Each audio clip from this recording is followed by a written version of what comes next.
Halo semuanya, selamat datang di channel Solusi TV. Oke, di video kali ini saya akan coba bagikan tutorial bagaimana cara Android pesan WhatsApp di HP Samsung. Sebelum lanjut ke tutorialnya, jangan lupa di subscribe dan nyalakan lonceng notifikasinya agar kalian tidak tertinggal video-video terupdate dan juga terbaru dari channel ini. Oke, langsung aja kita masuk ke videonya. Selain video ini, teman-teman juga bisa tonton video saya lainnya, yaitu tutorial bagaimana cara menonaktifkan WhatsApp tanpa mematikan data seluler. Dan untuk videonya, kalian bisa tonton, klik di pojok kanan atas ini ya.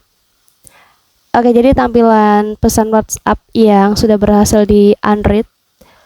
Jadi tampilannya seperti ini ya teman-teman.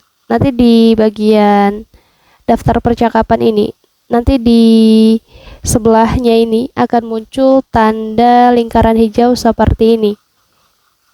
Nah, untuk kalian yang belum tahu caranya, kalian bisa ikuti cara di video ini. Jadi caranya, nanti di sini kalian masuk dulu ya ke aplikasi WhatsApp-nya. Nah, nanti di halaman ini kalian tinggal pilih aja chat ataupun kalian pilih aja percakapan mana yang ingin kalian Android pesannya. Kalau sudah ketemu bagian percakapan yang mana, kalian tinggal tekan tahan agak lama seperti ini. Nanti di bagian atas ini kalian pilih aja menu titik tiganya ini ya. Dan di sini kalian pilih yang opsi tandai belum dibaca ini.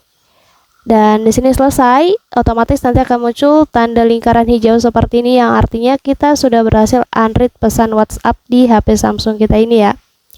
Sehingga orang lain nantinya tidak mengetahui kalau pesan sudah kita baca. Mungkin cukup untuk tutorialnya, semoga bermanfaat. Selamat mencoba.